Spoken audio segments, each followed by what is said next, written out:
Hello guys, this is YMK. Welcome to my channel. അപ്പം ഞാൻ ഇന്ന് എൻ്റെ ഗുരുവായൂരപ്പൻ്റെ ഫ്രണ്ടിലാണ്. എൻ്റെ വണ്ടി എടുത്തിട്ട് ആദ്യത്തെ ഗുരുവായൂർ യാത്ര.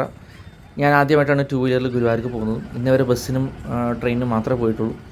അപ്പോൾ അങ്ങനെ ഗുരുവായൂർ സന്ദർശനമൊക്കെ കഴിഞ്ഞിട്ട് ഞാൻ ഗുരുവായൂർ അമ്പലത്തിൽ നിന്ന് ഏതാണ്ട് 5.2 കിലോമീറ്റേഴ്സ് ദൂരം തൃശ്ശൂർ റൂട്ടിലേക്ക് ട്രാവൽ ചെയ്യുമ്പോഴാണ് ഈ അമ്പലത്തിൻ്റെ പേര് കല്ലുത്തിപ്പാറ ശ്രീകൃഷ്ണ ക്ഷേത്രം എന്നാണ് പേര്.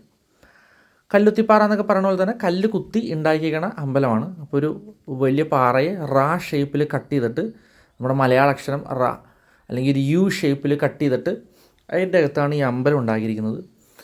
ഇത് ശരിക്കും ഒരു അമ്പലമല്ല, ഇതിൻ്റെ ശരിക്കും അമ്പലം ഉണ്ടാക്കിയിരിക്കുന്ന ലൊക്കേഷൻ, ആ പാറയുടെ ഭംഗി, ആ പാറയുടെ അകത്ത് ഒരു ചെറിയ പോണ്ട് പോലെ കൊടുത്ത് അവിടെ ആമ്പൽപ്പൂവൊക്കെ വെച്ച് ആ അമ്പലത്തിന് ചുറ്റുമുള്ള ഒരു ആംബിയൻസാണ് ആ അമ്പലത്തിന് ഏറ്റവും ബ്യൂട്ടിഫുൾ ആക്കുന്നത്.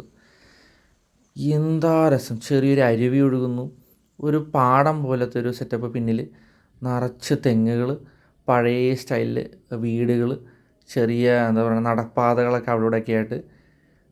ഞാൻ ചെല്ലുന്ന സമയം ഏകദേശം ഒരു 3:30-4 മണിയാണ്. അപ്പോൾ അമ്പലം അടച്ചിട്ടേക്കായിരുന്നു. അപ്പോൾ ഈ കാറ്റും ചൂടും, ഒരുപാട് ചൂട് ഉണ്ടായിരുന്നില്ല, പക്ഷെ എന്നാലും ഒരു ഹ്യൂമിഡിറ്റിയൊക്കെ ഉണ്ടായിരുന്നു. പാറയൊക്കെ ചുട്ട് പഴുത്തിരിക്കുകയായിരുന്നു. അതുകൊണ്ട് തന്നെ നല്ല കാലൊക്കെ നല്ലോണം പൊള്ളി. പക്ഷേ ആ പൊള്ളലൊന്നും നമുക്ക് ഫീലേ ചെയ്യില്ല, കാരണം അത്രയ്ക്കും വൈബാണ്.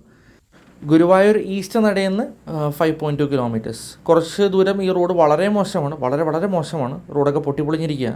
അവസാനം ഈ കല്ലും മുള്ളൊക്കെ താണ്ടി നമ്മൾ വന്നിട്ട് നമുക്ക് കിട്ടുന്ന ഒരു spiritual ambience, it's beyond words. Unexplainable, inexplicable, so beautiful and serene ambience. Must visit spot. I highly recommend everyone to come and visit here.